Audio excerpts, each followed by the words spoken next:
ہم اپنا آج کا سبق شروع کرتے ہیں۔ اعوذ باللہ من الشیطان الرجیم، بسم اللہ الرحمن الرحیم۔ ولن اور ہرگز نہیں، ولن اور ہرگز نہیں، اس کا مطلب ہے کہ یہ ہو سکتا ہی نہیں ہے۔ ہرگز نہیں یعنی یہ ہو سکتا ہی نہیں ہے۔ ترضا یہ رضا سے ہے، راضی ہونا، خوش ہونا۔ ولن ترضا اور ہرگز راضی نہیں ہوں گے، کبھی راضی نہیں ہوں گے، عن کا اے نبی علیہ الصلوۃ والسلام آپ سے، یا کا سے مراد ہر مخاطب، ہر وہ شخص جو قرآن پڑھ رہا ہے اس سے اللہ تعالیٰ مخاطب ہیں۔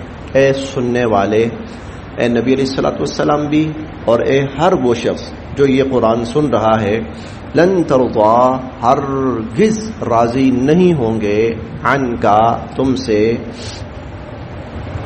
الیہود نہ تو یہود، ولا اور نہ ہی النصارى نصارى، نہ یہود تم سے راضی ہوں گے اور نہ ہی نصارہ تم سے راضی ہوں گے، حتی یہاں تک کہ، حتی یہاں تک کہ، تتبع تم پیروی کرنا شروع کر دو، تم قبول کر لو، تم اختیار کر لو،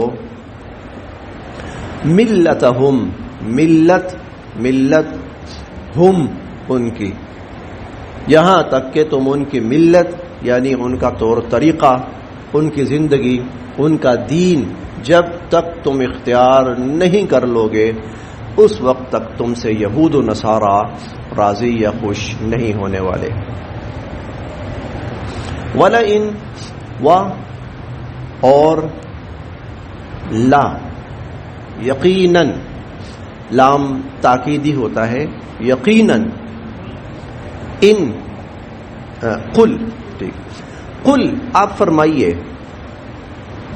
قل اے نبی علیہ الصلوۃ والسلام آپ فرمائیے، انا بے شک، ہدا ہدایت، اللہ اللہ، انا ہدی اللہ بے شک اللہ کی ہدایت، ہوا وہی ہے، الہدا اصل ہدایت۔ قل آپ فرمائیے، ان ہدی اللہ هو الہدا، اللہ کی ہدایت ہی اصل ہدایت ہے۔ ہدایت ہے ہی وہ، یعنی سیدھا راستہ ہے ہی وہ جو اللہ رب العزت نے نازل فرمایا۔ و اور لا یقیناً، ان اگر، والا ان اور یقیناً اگر، اتبعتا آپ نے پیروی کی، یا اے قرآن سننے والے مسلمانوں تم نے پیروی کی، وَلَئِنِ اتَّبَعْتَ اور اگر تم نے پیروی کی، اگر تم نے اتباع کی، اہواءہم اہواء خواہشات، ہم ان کی، اہواءہم یہود و نصارہ کی خواہشات، وَلَئِنِ اتَّبَعْتَ أَهْوَاءَهُمْ اور یقینی بات ہے کہ اگر تم نے، یا اے نبی علیہ الصلوۃ والسلام آپ نے یہود و نصارہ کی خواہشات کو تسلیم کیا، قبول کیا، اختیار کیا، اس کی پیروی کی، بعد الذی اس کے، جاءک جو آ چکا تم لوگوں کے پاس من العلم علم من بعد ما جاءك من العلم بعد الذي جاءك من العلم اس کے بعد جبکہ تمہارے پاس اللہ کی طرف سے علم آ چکا ہے. اللہ کی طرف سے علم آ چکا ہے. علم کے آنے کے بعد اگر اے ایمان والو تم لوگوں نے یا اے نبی کریم صلی اللہ علیہ وسلم آپ نے یہود و نصارہ کی خواہشات کی پیروی کی، ان کو تسلیم کیا، اختیار کیا، ما لکا نہیں ہوگا، لکا تمہارے لیے، ما لکا نہیں ہوگا تمہارے لیے، من اللہ اللہ تعالی کی طرف سے، من کوئی، ولی کارساز، ولا اور نہ نصیر مددگار.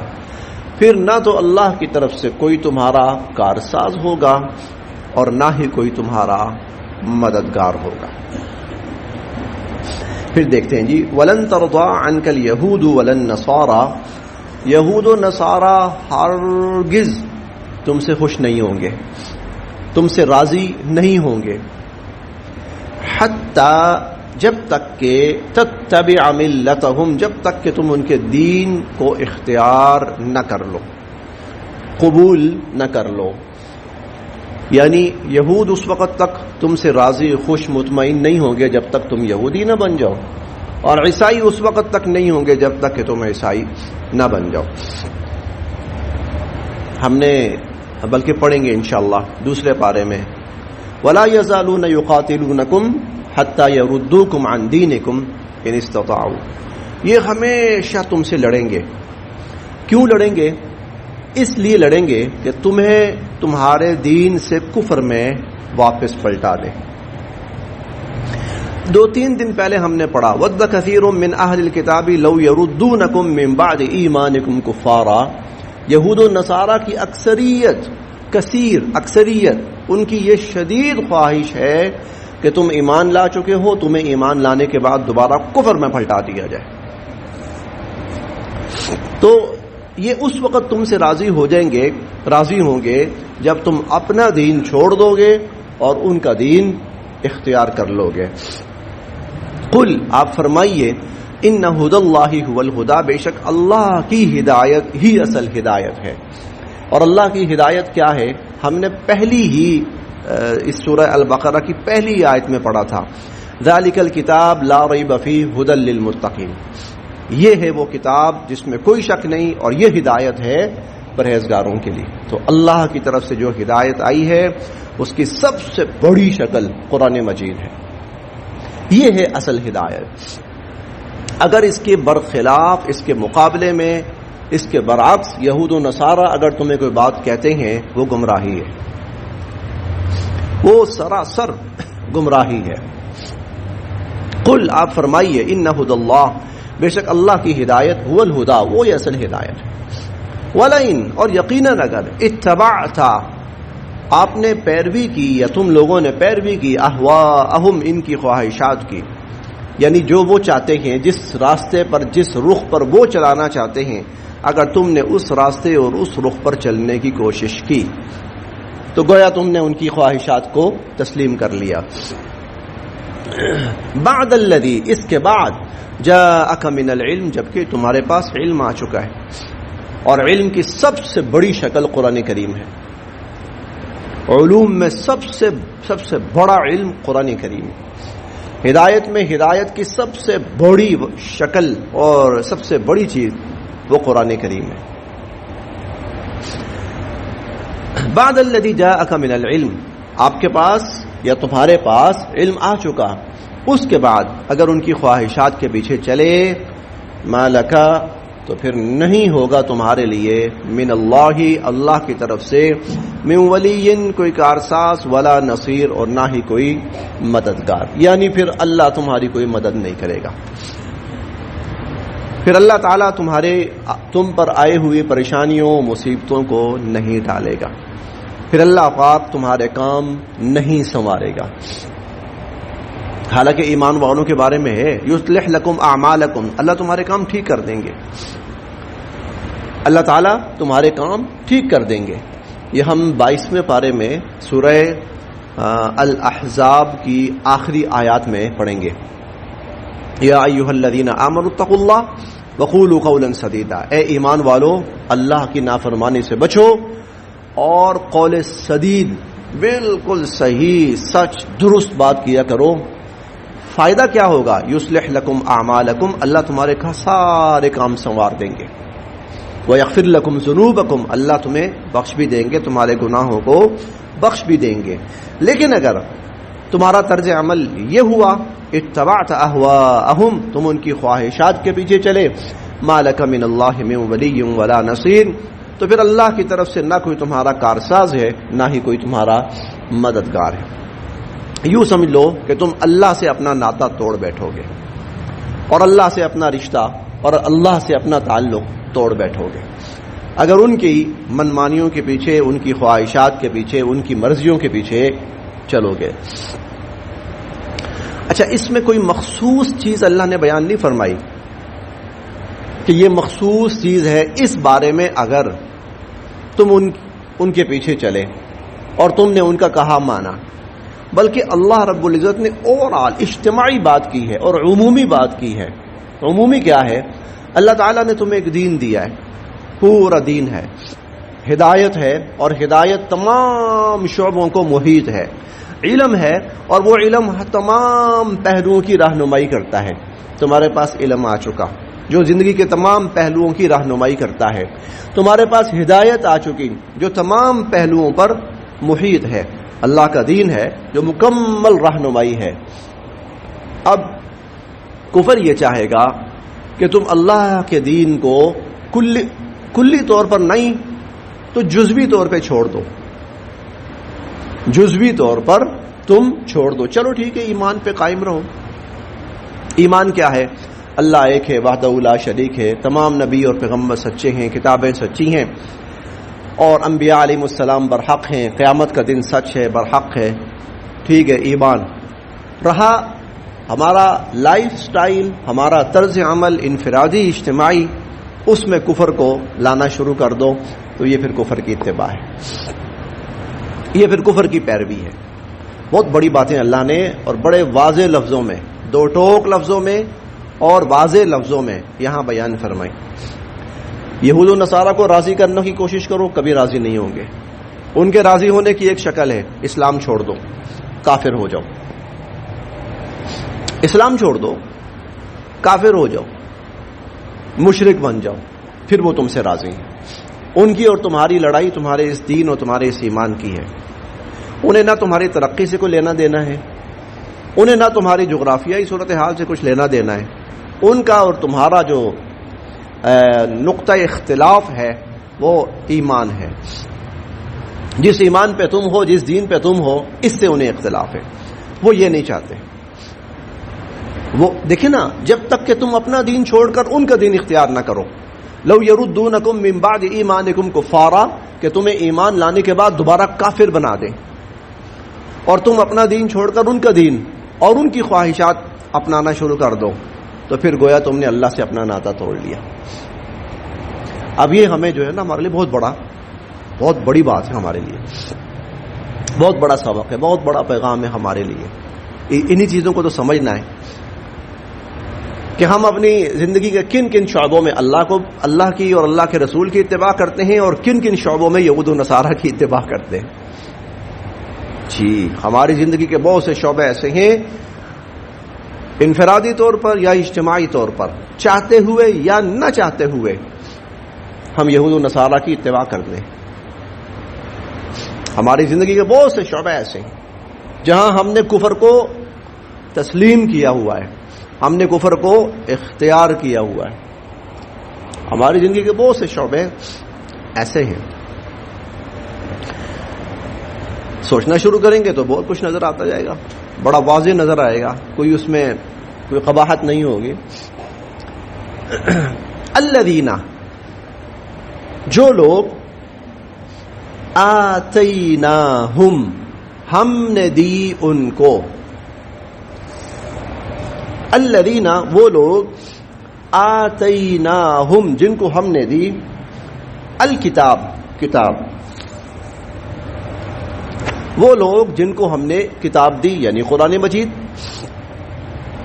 یتلونہ اور وہ اس کی تلاوت کرتے ہیں، یتلونہ وہ اس کی تلاوت کرتے ہیں، حق جیسا کہ حق ہے، تلاوت ہی اس کی تلاوت کا، یتلونہ اور وہ اس کی تلاوت کرتے ہیں، حق تلاوت ہی جس طرح کے اس کی تلاوت کا حق ہے، اولئک وہی، یؤمنون ایمان رکھتے ہیں، بہ اس پر، اولئک یؤمنون بہ وہی اصلاً اس پر ایمان رکھتے ہیں، الذین آتیناہم الکتاب جن کو ہم نے یہ کتاب دی، یتلونہ حق تلاوتہ اور وہ اس کی تلاوت کرتے ہیں جس طرح کے تلاوت کرنے کا حق ہے، اولئک وہی،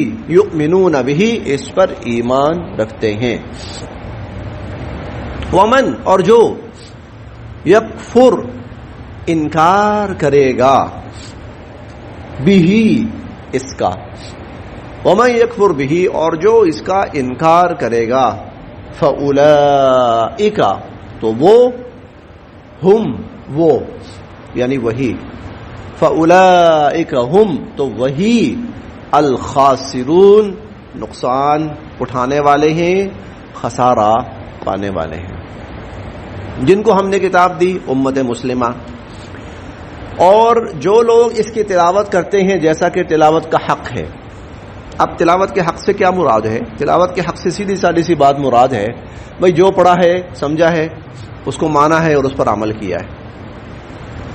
قرآن کریم کا جو نزول ہوا ہے نا، یہ یک بارگی نہیں ہوا، بتدریج ہوا ہے، تھوڑا تھوڑا تھوڑا تھوڑا تھوڑا، اور ایک بہت طویل عرصہ قرآن کریم کا نزول جاری رہا، یعنی حضور علیہ الصلوۃ والسلام کی آپ کہہ لیں کہ رحلت تک اور آپ کے انتقال تک تقریباً قرآن کریم کا نزول جاری رہا۔ اب اس کی وجہ کیا تھی؟ تھوڑا تھوڑا کیوں؟ حالانکہ تورات اکٹھی آ گئی، انجیل اکٹھی آ گئی، قرآن کریم کو اللہ نے تھوڑا تھوڑا اس لیے اتارا۔ ایک اس کی حکمت یہ بھی تھی کہ جو اترتا تھا نا وہ معاشرے کے اوپر لاگو ہو جاتا تھا، جو اترتا تھا وہ معاشرے پر لاگو ہو جاتا تھا۔ اسی لیے آپ دیکھیں جو مکی زندگی ہے نا اس میں احکام نہیں آئے، مکی زندگی میں احکام نہیں آئے، روزہ رکھو، ہاں زکوٰۃ دو، حج کرو، مکی زندگی میں احکام نہیں آئے۔ کیوں نہیں آئے؟ اس لیے کہ عمل ان پہ عمل نہیں ہو سکتا، عمل درآمد ممکن نہیں ہے، وہاں اقتدار اور اختیار اور کنٹرول مشرکین کے ہاتھ میں ہے، وہاں اختیار کنٹرول مشرکین کے ہاتھ میں ہے۔ حتیٰ کہ دیکھیں حضور علیہ الصلوۃ والسلام مدینہ منورہ تشریف لے گئے، حج فرض نہیں ہوا۔ حج کب فرض ہوا؟ حج فرض ہوا ہے جب مسلمانوں نے مکہ فتح کیا، مکہ فتح کیا، اب مسلمان اللہ کے حکم کے مطابق حج کر سکتے ہیں، حج فرض ہوا ہے۔ اس سے پہلے حج فرض نہیں، اس سے پہلے حج فرض نہیں ہوا۔ زکوٰۃ تب فرض ہوئی جب واقعتاً معاشرے میں زکوٰۃ کا نفاذ ہو سکتا ہے۔ مکی زندگی میں چونکہ ان چیزوں کا نفاذ مشکل تھا کہ اقتدار، اختیار، کنٹرول سارا مشرکین کے پاس تھا، مسلمان مسجد بنانا چاہیں نہیں بنا سکتے، اس لیے حضور علیہ الصلوۃ والسلام نے مکی زندگی میں ایک بھی مسجد نہیں بنائی، بس خانہ کعبہ ہے یا پھر لوگ گھروں کے اندر تھوڑا بہت اپنے طور طریقے پہ کر رہے ہیں تو کر رہے ہیں۔ مکی زندگی میں حضور علیہ الصلوۃ والسلام نے کوئی بیت المال نہیں بنایا کیونکہ وہ ممکن نہیں ہے، لہذا وہ احکام بھی نہیں آئے۔ وہاں کیا ہے؟ وہاں مسلمانوں کے ایمان کو مضبوط کیا گیا ہے، اور وہ صفات جو ایک مسلمان کے لیے ضروری ہیں وہ ان کے اندر پیدا کی گئی۔ چنانچہ جب یہ لوگ مکہ سے ہجرت کر کے مدینہ آئے ہیں تو وہ چیزیں ان کے اندر پوری طرح رچ بس گئی ہیں. اب جب وہ چیزیں رچ بس گئی ہیں، اب اللہ رب العزت نے مدینہ منورہ کے مطابق احکامات دیے. اب آپ کا اختیار ہے، کنٹرول ہے، چلیں اب یہ بھی کریں، یہ بھی کریں، یہ بھی کریں، یہ بھی کریں، یہ بھی کریں. لیکن جب جس چیز کا عملاً نفاذ ممکن ہوا تب اس کا حکم اترا، تب اس کا حکم اترا. تو تھوڑا تھوڑا کر کے اس لیے اتارا گیا تاکہ جو حکم آیا ہے اس کو فالو کرو، اس پہ عمل کرو. اس پر پوری طرح عمل درآمد شروع ہو گیا ہے. اب اگلا حکم تو یتلونہ حق تلاوتی، یہ ہے تلاوت کا حق، یہ ہے جو پڑھا ہے پھر اس پر عمل درآمد شروع، پھر اس کو فالو کرنا شروع. یعنی یہ محض کوئی برکت کی چیز ہی نہیں ہے. برکت ہے، بالکل ہے، قرآن ذکر مبارک ہے، برکت ہے، لیکن محض برکت تک محدود نہیں ہے، محض اجر یا ثواب تک محدود نہیں ہے، بلکہ جو حکم آیا ہے اس کا معاشرے میں پوری طرح نفاذ ہونا چاہیے. جو حق تلاوت کا حق ادا کرتے ہیں، تلاوت کا حق کیا ہے؟ جو حکم آیا پہنچا اب اس کو مانا جائے، اس کو تسلیم کیا جائے، اس پر عمل درآمد کیا جائے. چنانچہ ایسا ہی ہوتا تھا جب شراب کی حرمت کا حکم آیا نا، شراب کی حرمت کا حکم آیا، اس کے بعد اگلے چند دن میں مدینہ منورہ شراب سے پاک ہو چکا تھا. کیسے پاک ہو چکا تھا؟ کسی گھر میں شراب کا قطرہ بھی باقی نہیں رہا، بلکہ شراب کا قطرہ نہیں، جن برتنوں میں شراب پی جاتی تھی یا بنائی جاتی تھی وہ سارے برتن بھی ختم کر دیے گئے، توڑ دیے گئے. اور شراب یا اس سے متعلق کوئی بھی چیز جو استعمال ہو سکتی ہے اگلے چند دنوں کے اندر اندر مدینہ ان تمام چیزوں سے پاک ہو چکا تھا. یہ ہوتا ہے کہ جو آیات جن کو ہم نے کتاب دی اور وہ اس کی تلاوت کرتے ہیں، اور جس طرح کے تلاوت کا حق ہے اور تلاوت کا حق اس طرح ہے. پردے کا حکم آیا، اگلے چند دن میں پورے مدینہ منورہ کے اندر پردے کا نفاذ ہو چکا تھا، پردے کا نفاذ ہو چکا تھا. حضور علیہ الصلوۃ زکوٰۃ کا حکم آیا، چند مہینوں میں حضور علیہ الصلوۃ والسلام نے پورے مدینہ منورہ اور جہاں جہاں پہ مسلمان تھے ان میں عملاً زکوٰۃ کا نفاذ فرما دیا. الذین آتیناہم الکتاب، جن کو ہم نے کتاب دی، یتلونہ، اور وہ تلاوت کرتے ہیں، حق تلاوتہ، جیسا کہ تلاوت کا حق ہے. اولئک یؤمنون بہ، وہی لوگ ہیں جو اس پر ایمان رکھتے ہیں. وہ یہ لوگ کہہ سکتے ہیں کہ جی ہم اس کتاب پر ایمان رکھتے ہیں. ومن یکفر، اور جو انکار کرے گا، بہ، اس کا، فاولئک هم الخاسرون، اب وہ لوگ سراسر خسارہ اور نقصان اٹھانے والے.